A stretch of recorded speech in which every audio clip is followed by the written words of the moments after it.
اکیلا پن۔ انسان اگر اکیلا ہو جائے تو اس کی زندگی آدھی ہو جاتی ہے۔ انسان جب اکیلا ہوتا ہے تو اپنا اکیلا پن دور کرنے کے لیے مختلف کام کرتا ہے۔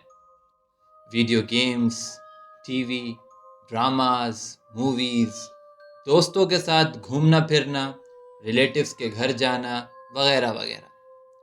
لیکن کیا ہو کہ آپ اکیلے ہو جائیں لیکن آپ کا ساتھ دینے کے لیے پورے شہر میں یا پورے گاؤں میں کوئی نہ ہو، یعنی آپ اکیلے ایک پورا شہر سنسان یا پورا گاؤں سنسان ہو۔ آج جو میں آپ کو بتانے والا ہوں وہ آپ نے شاید ہی سنی ہو، وہ کہانی یا وہ داستان آپ نے شاید ہی سنی ہو۔ شروع کرتے ہیں۔ نوگورو ایک بہت ہی چھوٹا سا گاؤں جس میں تقریباً 300 لوگ رہتے تھے، جو جاپان میں واقع ہے۔ بے روزگاری اور کچھ دوسرے وجوہات کی وجہ سے 2002 تک وہ ولیج بالکل خالی ہو گیا۔ تقریباً 300 سے آبادی 30 تک 28-20 کرتے کرتے اکا دکا لوگ ہی دنیا میں رہ گئے، اس ولیج میں رہ گئے۔ اور اس اکے دکے لوگوں میں سوکیمی ایانو نامی ایک لڑکی کے فادر اسی گاؤں میں رہتے تھے۔ سوکیمی ایانو دوسرے شہر موو ہو گئی تھی کام کاج کی وجہ سے، لیکن اس گاؤں سے موو ہو تو گئی تھی، لیکن اپنے فادر کی وجہ سے اس نے واپس اپنے گاؤں جا کر اپنے فادر کی خدمت کرنے کا سوچا، تو واپس اسی گاؤں آ گئی۔ جب میں گاؤں میں آئی تو سنسان گلیاں، سناٹا، بیابان، بہت اسے عجیب لگا، بہت خوف زدہ ہوئی، اریٹیٹ ہونے لگی۔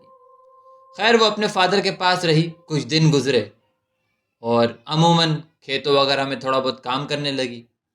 تو جب وہ کھیت میں کام کر رہی تھی تو اسے پرندے بہت پریشان کر رہے تھے، تو اس نے ان پرندوں سے بچنے کے لیے ایک اسکیئر کرو بنایا۔ اب جن لوگوں کو نہیں پتا کہ اسکیئر کرو کیا ہوتا ہے، اسکیئر کرو ایک انسان نما ایک جھاڑیوں سے ایک پتلا بنایا جاتا ہے جس کو دیکھ کر پرندے اس کھیت میں نہیں آتے، اس جھاڑیوں نما پتلا کو انسان سمجھ کر پرندے قریب نہیں آتے اور کھیت بچ جاتے۔ خیر اس نے وہ اسکیئر کرو کھیتوں میں لگایا اور گھر آ گئی۔ اب کچھ دن گزرے، وہ اس اسکیئر کرو کو روزانہ دیکھتی تھی، اور دیکھتے دیکھتے 1-2 دن تک اسے اسکیئر کرو دیکھنے کے بعد کچھ دماغ میں خیال آیا۔ اس نے سوچا کہ کیوں نہ اس پورے شہر کے لوگوں کو واپس لایا جائے، لیکن وہ لوگ اصلی نہیں بلکہ کلاؤنز یعنی ڈالز کی شکل میں ہوں گے۔ تو ایانو نے بڑی بڑی انسان کے سائز کی ڈالز بنانا شروع کی، اور پورے شہر میں جہاں جہاں وہ لوگ رہتے تھے پہلے، اسی طرح وہاں اسپاٹس پر ان ڈالز کو رکھ دیا۔ کچھ لوگ دریا کنارے فشنگ کر رہے، کچھ اسکولز میں کلاسز جو سناٹے تھے خالی تھی وہاں بچے بنا کے رکھ دیے، ٹیچرز کھڑی کر دی ڈالز کی شکل میں۔ یعنی پورا شہر اب واپس آ چکا تھا، لیکن انسانوں کی جگہ ہر جگہ صرف ڈالز کھڑی تھی۔ بقول ایانو کے اسے یہ سب شہری لگتے ہیں اور اسے اسی وجہ سے اکیلا پن محسوس نہیں ہوتا۔ اب آتی ہے انٹرسٹنگ بات۔ لوگوں کا کہنا ہے کہ یہ جو شہر ہے یہاں یہ ڈالز رات کو زندہ ہو جاتی ہیں اور گھومنے پھرنے لگتی ہیں۔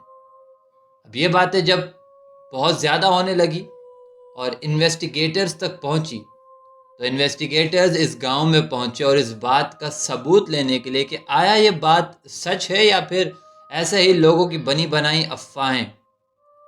انویسٹیگیٹرز نے بتایا کہ جب یہ لوگ اس گاؤں میں پہنچے تو انہیں بہت عجیب وائبز آ رہی تھی، جیسے کچھ ٹھیک نہیں ہے، لیکن چونکہ افواہیں اتنی اڑی ہوئی تھی، انہوں نے اپنا مائنڈ سمجھ کر کے کیونکہ ہم نے اتنا کچھ سنا ہے اس کے بارے میں اس لیے ہمیں ایسا لگ رہا ہے، خیر سب کچھ نظر انداز کیا اور ایک گھر کے اندر اپنا سارا سامان رکھ کر کھڑکیوں سے باہر دیکھنے لگے اور انتظار کرنے لگے کہ رات ہو اور ہم اس بات کا ثبوت لیں گے آیا یہ جو بات ہوئی ہے کہ ڈالز رات میں چلتی ہیں کیا یہ سچ ہے یا پھر بس جھوٹ۔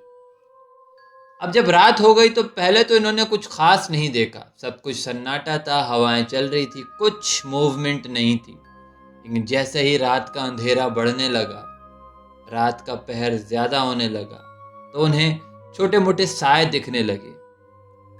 اب آہستہ آہستہ جب انہیں یہ سائے زیادہ دیکھنے لگے، سب نے غور کیا۔ اب انہیں یہ کنفرم نہیں ہو پا رہا تھا کہ آیا یہ ڈالس ہی ہیں یا کوئی اور لوگ، یا کچھ لوگ ہیں جو ایسے ہی گھوم رہے ہیں۔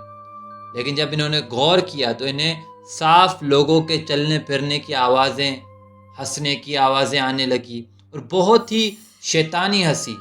یہ سن کر ان کی حالت بہت خراب ہو گئی، اور اتنی خراب ہوئی کہ کسی کی ہمت نہیں ہوئی کہ گھر کے باہر جائیں اور چیک کریں کہ آخر یہ کیا ہو رہا ہے۔ لیکن جیسے ہی کوئی ہمت کرنے لگا، تب ہی ان کے گھر کے گیٹ پر بہت زور سے نوک ہونا شروع ہوا۔ بار بار نوک ہوتا، پھر کوئی ہنستا، سائے دکھتے، پھر کوئی ہنستا، باتیں کرنے کی آوازیں، ہنسنے کی آوازیں۔ یہ پورا ماجرا پوری رات چلتا رہا، اور یہ مینٹلی ٹارچر ہوتے رہے۔ خیر اللہ اللہ کر کے جیسے ہی صبح ہوئی تو سب نے یہ بات ماننے سے انکار نہیں کیا کہ واقعی اس گاؤں میں رات کو کچھ ایسا ہوتا ہے۔ اس ڈالس کے زندہ ہونے والی بات میں کچھ نہ کچھ تو سچائی ہے۔ کیا واقعی یہ گاؤں پر اسرار ہے؟ کیا واقعی اس گاؤں میں رات کو ڈالس چلتی پھرتی ہیں، یا بس یہ دماغی فطور تھا جو ان لوگوں کو ان افواہوں کی وجہ سے اپنا ہی مائنڈ یہ ساری چیزیں دکھا رہا تھا؟ اپنی رائے کمنٹ میں ضرور بتائیے گا، دعاؤں میں یاد رکھیے گا۔ اللہ حافظ۔